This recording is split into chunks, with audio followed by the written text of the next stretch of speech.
வணக்கம் பாட்டி. வணக்கம். நீ அங்கிருந்தே பேசுவியா? ஆமாம். உனக்கு ஸ்டூல் எல்லாம் ஒன்றும் வேண்டாம். இல்லை, எனக்கு வேண்டாம். சரி, நீங்கள் இங்கே பார்த்து. வணக்கம். நம்ம நேயர்களுக்கு உங்களை அறிமுகப்படுத்திக்கங்களேன். என்னன்னு அறிமுகப்படுத்திட்டேன். நான் உங்கள் பேர்? கருணாங்க பாட்டி. அவங்க அம்மாவுக்கு அம்மா. ஊர் பிறந்தது தமிழ்நாடு, படிக்கிறது பெங்களூரு. உங்கள் பேர் சொல்லுங்கள். என் பேர் அம்சவேணி. என் வீட்டுக்கார் பேர் சுவாமிக்கண்ணு. எங்கள் பேரன் இந்த கோலம்லாம் எதுக்கு போடுறீங்கன்னு கேட்குறாங்க. எங்கள் முன்னோருங்கெல்லாம் போடுறதுனால நானும் அதை பார்த்து போடுறேன். வீட்டுக்கு தலைமையாக இருக்கிறது வாசல்.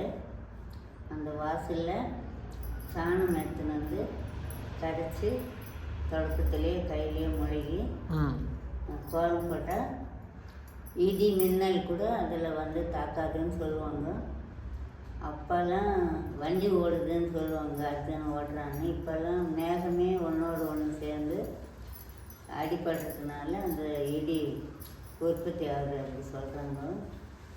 அடுத்தது இப்போ கல்யாணம், கிரகப்பிரவேசம், எந்த ஒரு நல்ல விசேஷத்துக்கெல்லாம் வாசலில் கோலம் பார்த்தா தான் அழகுன்னு சொல்லுவாங்க, கலைன்னு சொல்லுவாங்க. அடுத்து வாசலில் நம்ம கொடுத்தன்னு இருக்குதுன்னா வாசலில் மெயினாக கோலம் இருக்கணும். அது எல்லா மதத்துக்காரும் செய்வானான்னு விடுறவங்க விடலாம். ஆனால் இது ஆதி காலத்துலேருந்து நாங்கள் கோயிலில் பார்த்துருக்கோம், வீட்டில் பார்த்துருக்கோம். அடுத்த மாதம் மார்கழி பறக்க போகுது. வேறு வேறு ஊரில் இதை போட்டி வச்சு காலையில் 4 மணி 5 மணிலேருந்து போட்டுருவாங்க. ரொம்ப நல்லாயிருக்கும். நீங்கள் கூட டிவியில் பாருங்க, அது எந்த இடத்துல போடுறாங்கன்னு உங்களுக்கு தெரியும். இந்த மார்கழி மாதம் கோலம் போடுறது இருக்கு இல்லையா, அதில் என்ன விசேஷம்? இப்போ இருக்கிறவங்களுக்கெல்லாம் அதை பற்றி எல்லாம் தெரியாமல் இருக்கு. மார்கழி மாதம் குளிர் ஜாஸ்தி. சிலதெல்லாம் நல்லதெல்லாம் செய்ய முடியாது, விதைப்பட்டாலே முளைக்காதுன்றாங்க குளிருக்கு. அதனால் காலையில் அந்த குளிரில் எழுந்திரிச்சு குளித்து யாருக்கு எந்த கோயில் இஷ்டமோ, சிவனோ விஷ்ணு அம்மாவோ எந்த கோயிலுக்குன்னா போகலாம். போகிறதுக்கு முன்னாடி வாசல் தெளித்து கோலம் போட்டு விளக்கு வைக்கணும். 2லேருந்து எவ்வளோன்னா வைக்கலாம். விளக்கு வச்சுட்டு அதுக்கப்புறம் கோயிலுக்கு போய் சாமி பார்த்துட்டு வந்து அதுக்கப்புறம் காப்பி டீ குடிப்பாங்க. சிலர் விரதமே இருப்பாங்க, மத்தியானம் வரலும் சாப்பிடாத, சாயங்காலம் வரும். அந்த மாதத்தில் வைகுண்ட ஏகாதசின்றது பெருமாளுக்கு வருது. அதனால் விசேஷமாக அந்த மார்கழி மாதம். ஆனால் எல்லாத்தோட கோலம் முக்கியம். டெய்லி போடுவாங்க. அதுக்கு வந்து தடை எதுவுமே இல்லை. தெரிஞ்ச வரையும் போடலாம், தெரிலன்னா கற்றுக்கலாம். இப்போ கோலம் போடுறதுல என்ன முறை? முதல்ல வாசல் பெருக்கணுமா, தண்ணி தெளிக்கணுமா, எப்படிலாம் கோலம் போடலாம்? என்ன முறைகள் என்ன? கோலத்துக்கு ஒவ்வொன்றுக்கு ஒரு பேர் இருக்குது. மாமன் மரம் கார இப்போல்லாம் ஆயிடுச்சு, தார் ரோடு ஆயிடுச்சு. அப்போ மண் தர இருக்கும்போது பசுமாட்டு சாணம் எடுத்துன்னு வந்து கரைச்சி தெளித்து கோலம் போட்டால் இடி மின்னல் எந்த ஒரு கெட்ட சக்தியும் நம்மளை அணுக்காதுன்னு சொல்லுவாங்க. வாசலில் துளசி செடி அதே மாடம் கட்டி அது வைக்குவாங்க. அதை சுற்றி தண்ணி தெளித்து கோலம் போடுவாங்க. எல்லாம் கலை தான். அழகுன்னு சொன்னால் அது வேறு. எல்லாத்துக்குமே ஒரு கலர் ஆகுது. அந்த வீடு பார்த்தா அவ்வளோ கலையாக இருக்காது.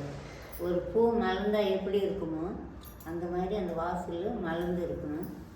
நம்ம வாசல் தெளித்து கோலம் போட்டால் ரோடு நம்மளை பார்த்து சிரிக்கும்னு சொல்லுவாங்க. நாம் அது பார்த்து பெருக்கோ கோலம் போடலன்னா அது அழுதுன்னு சொல்லுவாங்க பெரியவங்க. ரோடில் போகிறவங்க அவங்க வீட்டு வாசலில் பாடுறா கோலம் எப்படி சிரிக்குது அப்படின்னு. அப்படி ஒவ்வொருத்தரும் ஒவ்வொரு மாதிரி கணிக்கிறாங்க. இன்னும் தெளிவாக தெரியல எனக்கு. அப்படி தெளிவாக தெரிஞ்சுன்னு வந்து சொல்கிறதாங்க அடுத்த முறை கூட நான் பேசுகிறேன். இது வந்து ஒரு கடமைன்னு இல்லை, ஒரு யோகா செய்கிற மாதிரி செய்யறதுல தப்பு இல்லை. எல்லாத்துக்குமே வசதி கலை. உங்களுக்கு எவ்வளோ ஃபீலிங்காக இருந்தால் கூட ஒரு கோலம் போட்டிங்கன்னா அந்த எப்படி போடுறோம், அது எப்படி வருது, போட்டதுக்கப்புறம் அது எப்படி இருக்குது அப்படிலாம் ரசிக்கணும். அப்போ தான் கோலம்னா சும்மா இல்லை.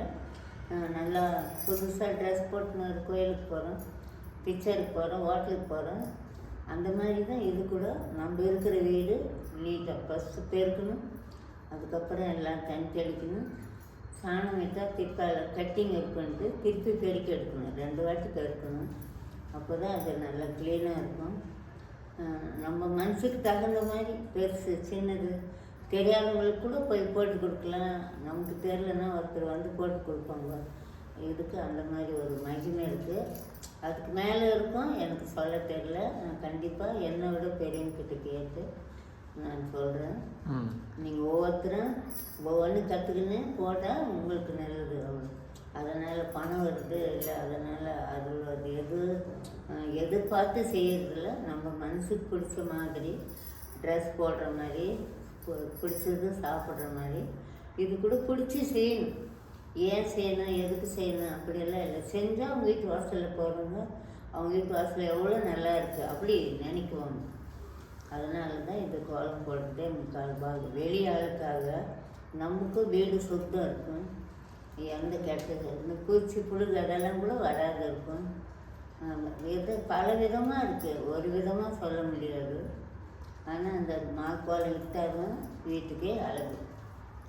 இப்போது நிறைய பேர் இப்போ கோலம்னா எப்படி குனிஞ்சு நிமிந்து தான் போடணும். ஒரு சில சமயம் நீங்கள் 2 மணி நேரம் 3 மணி நேரம் 4 மணி நேரம்லாம் கோலம் போடுறீங்க. அப்படி உங்களுக்கு என்ன எனர்ஜி இருக்குது, என்ன உங்களுக்கு அந்த ஊக்கத்துவம் என்ன இருக்குது? கோலம் போடுறதுல உங்களுக்கு அனுபவம் என்ன? அது போடும்போது உங்களுக்கு ஒரு சந்தோஷமா, நிறைவா, இல்லை ஒரு தியானம் பண்ணுற மாதிரியா?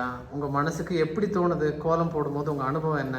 என்னுடைய அனுபவம் என்னன்னா, பெரிய வாசல் பார்த்துட்டா அந்த இடத்துல சாணம் தெளித்து யாராவது கொடுத்துட்டா இல்லை போடுன்னா அந்த ஒரு கோலம் போடணும். அது இப்படி தான் போடணும், இப்படி போட்டு கண்ணில் பார்க்கணும். மற்றவங்களுக்கும் அது பிடிக்கணும். ஒவ்வொருத்தருக்கும் பிடிக்கிற மாதிரி தான் இருக்குது. எனக்கு மட்டும்தான் முதல்ல பிடிக்கணும் கோலம். சரியாக போடணும், தப்பு இல்லாத போடணும். அந்த மாதிரியே பல யோசனை. கோலம்னா எனக்கு சின்ன வயசுலேருந்தே இஷ்டம். அது மாதிரி மற்றபடியெல்லாம் ஒன்றும் இல்லை. யாருக்காகவும் நான் பயப்படுறதும் இல்லை, போட மாட்டேன்னு சொல்ல மாட்டேன். எனக்கு பெரிய வேலைங்கெல்லாம் விட்டுட்டு கூட நான் அடுத்தவங்களுக்கு போட்டு தருவேன். அதனால் கோலம்னா எனக்கு அழகு கொடுக்குது பூமிக்கு அப்படின்ற ஒரு அபிப்பிராயம். அதுக்கு மேலே எனக்கு சொல்ல தெரில. எனக்கு எல்லாத்தோட உலகத்தில் ரொம்ப பிடிமானம் இருக்கிறது ஒரு பெண்களுக்கு கூட தலைக்கு தண்ணி குளிக்க வச்சு தலைவாரி பூ வச்சா எப்படி இஷ்டமோ அந்த மாதிரி பூமாதேவிக்கு நான் இதெல்லாம் செஞ்சுட்டு கோலம் போட்டுட்டு தூரம் நின்று பார்க்குவேன். ஒருத்தர் பாருங்கன்னு சொல்லுவேன். அந்த மாதிரி ஒரு அபிப்பிராயம் எனக்கு. இதுலேருந்து எனக்கு உள்குத்தோ வெளிக்குத்தோ இல்லை அடுத்தவங்களுக்காகவோ அப்படியெல்லாம் இல்லை. பூமின்னு எங்கே பார்த்தாலும் ஒரு ஆசை வரும். அது என்னன்னு எனக்கே தெரியல சொல்கிறதுக்கு. அந்த மாதிரி இருக்குது. நீங்கள் எப்படி எடுத்துக்கிறீங்களோ எனக்கு தெரியாது. எனக்கு அதுக்கு மேலே சொல்லவும் தெரில. ஆனால் இஷ்டம். சாப்பாடு இல்லை கட்டி கூட எனர்ஜினால போனதில்லை. ஒரு கோலம் ஆரம்பிச்சிட்டேன்னா இது இவ்வளோ புளியில் போட்டு அந்த வாசலுக்கு நல்லா இருக்கும் அப்படின்றத வச்சு அது முடிகிற வரை அது எத்தனை அவரானாலும் உக்காந்தெல்லாம் போட்டாக்க நம்ம நினைக்கிற மாதிரி இழுக்க முடியாது. அதனால் கொஞ்சம் 4 பக்கத்துக்கு 3/4 ஹவர்னா 4 முக்கால் 3 ஹவர், 2 ஹவர்னா 4 ஹவர் 2 ஹவர் அந்த மாதிரி இடத்துக்கு தகுந்த மாதிரி கோலம் போடணும். பார்க்கறதுக்கு லட்சணமாக இருக்கும். அந்த மாதிரி அபிப்பிராயத்தில் தான் கோலம் போடணும். இப்போ சிலது பிராமின்கெல்லாம் தினம் தண்ணி தெளிக்கணும், எதையோ ஒன்று போடணும். நேற்று போட்டது அழியாது இருந்தால் கூட அது மாதிரி தண்ணி ஊற்றிடுவாங்க. எனக்கு அந்த மாதிரியெல்லாம் செய்ய முடியாது. போட்டது போட்ட மாதிரி இருக்கணும். போடுறதுக்கு முன்னே ஒருத்தர் சைக்கிள் விட்டாக்கோ காலில் மெச்சாவோ பிடிக்காது. நான் போட்டு முடிக்கிற வரல எந்த வண்டிக்காரெல்லாம் கூட ஒதுங்கி தான் போவாங்க. ரோடில் போட்டால் கூட அவங்களே சொல்லுவாங்க, அம்மா இப்படி போட்டால் எப்படிம்மா நாங்கள் நடக்கிறது அப்படியெல்லாம் கேட்குவாங்க. அதனாலப்பா நான் போடுற வரல மெடிக்காது இருங்கப்பா, போட்டு முடிச்சுட்டா ஆயிடுச்சு நான் கண்ணில் பார்த்துருவேன் முடிஞ்சு போச்சு அப்படின்னு. அந்த மாதிரி அபிப்பிராயத்தில் தான் எனக்கு காலம் போயிடணும். சரி, இப்போது நிறைய பேருக்கு கோலம் போட தெரியாது. நீங்கள் ஒரு சில கோலம் டிசைன் எல்லாம் போட்டு காமிச்சிருக்கீங்க. அதை அவங்க எப்படி அணுகணும்? அவங்களுக்கு நீங்கள் என்ன சொல்ல விரும்புகிறீங்க? முதல்ல கோலம் போடுறவங்க சின்ன குழந்தைங்கள்லாம் இருப்பாங்க. நான் இப்போ இவ்வளோ வயசாச்சு, எனக்கு இவ்வளோ கோலம் தெரியும். எனக்கு 100 கணக்கில் இருந்த காலையில் ஒரு டிசைன் பார்த்தேன் ஒரு வீட்டு வாசலில். அதை கிட்ட போய் பார்த்தேன். அவங்கள எப்படி போடுறதுன்னு கேட்கல.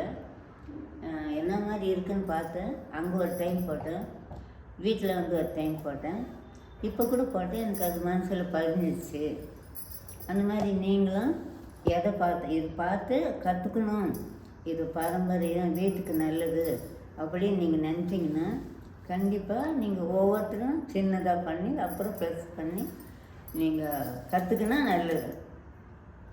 உங்கள் வீடு அழகாக இருக்கும். வெளியில் போகிறவங்க கூட அவங்க வீடு, அவங்க குழந்தை பேரை சொல்லி, வீட்டுக்கார் பேரை சொல்லி, அந்த அம்மா பேரை சொல்லி அவங்க வீட்டு வாசல் போய் பாரு எப்படி இருக்குது அப்படின்னு பெருமையாக கூட சொல்லலாம்.